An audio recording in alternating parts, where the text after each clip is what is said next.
that he sees the problem and he understands the problem and he has analyzed the problem and he intends to do all that he can to not abridge those rights. So when the CDC, for instance, came out on April the 4th and said American citizens should wear masks, the President of the United States was pushed constantly and saying by the reporters, you mean this is a mandate, you mean this is a rule, you mean this is a law, you mean this is a directive, you mean this is everybody must do it.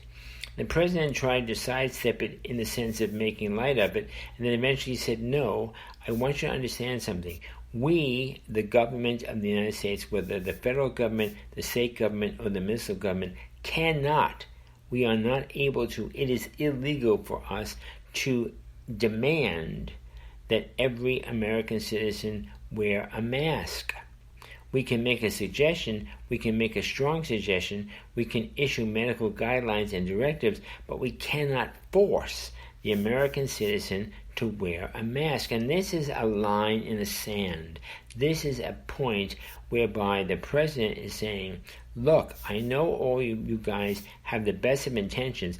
I know all of you guys and gals want to do the best thing in this epidemic, but there comes a time when we have to say we cannot force someone to do something against his will because that person, man or woman or child, is protected from our coercive policies and our coercive directives because that person is a citizen and that citizenship gives them certain constitutional protections against our government tyranny. Tyranny is the word.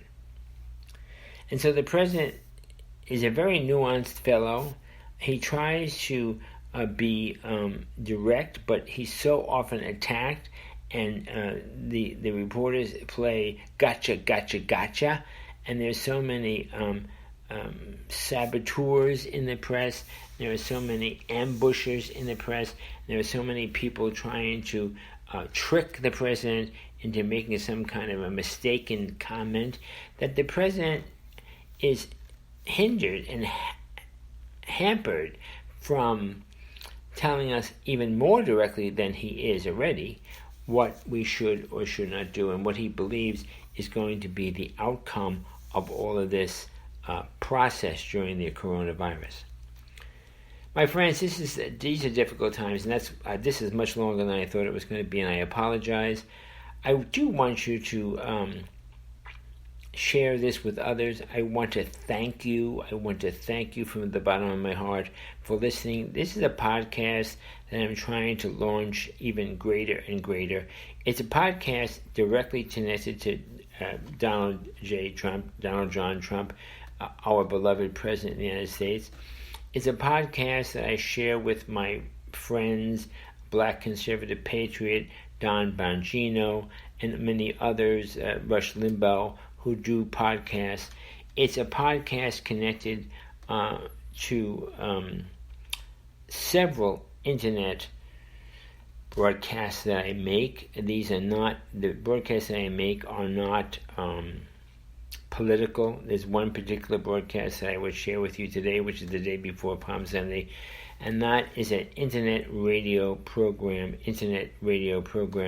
which I broadcast under the title Christian Church Radio Classic, Christian Church Radio Classic.net. So if you care to, on Palm Sunday, for instance, or any day during the week, Holy Week, starting on Palm Sunday and continue to Easter Sunday, if you care to turn into Christian Church Radio Classic, one word, .net, no, I'm sorry, I got it all wrong. It's completely wrong. Forgive me. It's Christian Church Radio Classic.org, Christian Church Radio Classic.org. That's an internet radio program which addresses the Christian church and Christian people. It's a combination of music and preaching. The major preachers are myself, the Reverend Dr. Frederick Schoenfeld, and the Reverend Dr. Oswald C.J. Hoffman of the International Lutheran Laymen's League, the Lutheran Hour. Dr. Hoffman is deceased, but he used to be my pastor as a child at St. Matthew's Evangelical Lutheran Church in Manhattan, on 207th Street. Sadly, that congregation, the building of that congregation and the worship space of the congregation, no longer exists in that place. But although the organization of the congregation, St. Matthew's Evangelical Lutheran Church of Manhattan, which is founded under the time of Peter Stuyvesant in the 1600s. In the 1600s, I think 1664, under Peter Stuyvesant during the Dutch settlement of Manhattan Island, the organization of St. Matthew's Evangelical Lutheran Church of Manhattan still exists, although not in the place where I used to go to as a child. So that's ChristianChurchRadioClassic.org. If you were to type that into your browser, you will hear Christian music and Christian preaching and Christian teaching 24/7. Okay, and now I revealed a little bit about myself, which I did not intend to, but okay, that's fine. I'm not in hiding. I'm just trying to separate my political viewpoints from my religious viewpoints, but I share the opportunity for you, especially on this Palm Sunday or the day before Palm Sunday, if you would like to visit that site and to say whether or not you like it or don't like it, or agrees with you or doesn't agree with you. I just share it with you. ChristianChurchRadioClassic.org, O-R-G. So, my friends, thank you very much for listening. Thank you very much for downloading this.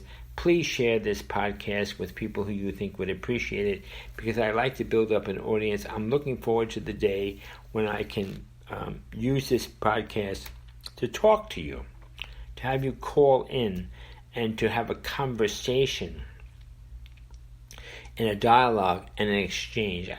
I tried this a few years ago with a program which I put out on Blog Talk Radio. And much to my chagrin and sadness, many people called in. It was a call-in program with vindictive, invective, accusatory, nasty, vile, violent garbage. And they were nasty and unpleasant and vocally ugly people. And I had to stop that because I didn't have a call screener. I don't have a whole staff. This isn't the whole staff doing this. It's one guy doing this. And so, but I'd like to do it again. I really would. I would like to have a call-in program where you and I see you in my mind's eye. I envision you. I know you're there. Right now, I have about 1,580 downloads of this podcast. And on my radio program, it's an international program. ChristianChurchRadioClassic.org is a international radio program, and I have many thousands of listeners, for which I am very grateful, but I don't have an opportunity to interchange and interact with them on a regular or instantaneous basis. Looking forward to doing that. I would love to. I don't have a lot of resources. I don't have a lot of staff. I don't have a lot of money, but I will continue to try. And so if you're downloading this and listening to this, I thank you. I bless you. I look forward to being able to talk to you in the future. And so having said all that, okay, this is Frederick Henry. You've been listening to the Frederick Henry Show, and thank you very much for listening.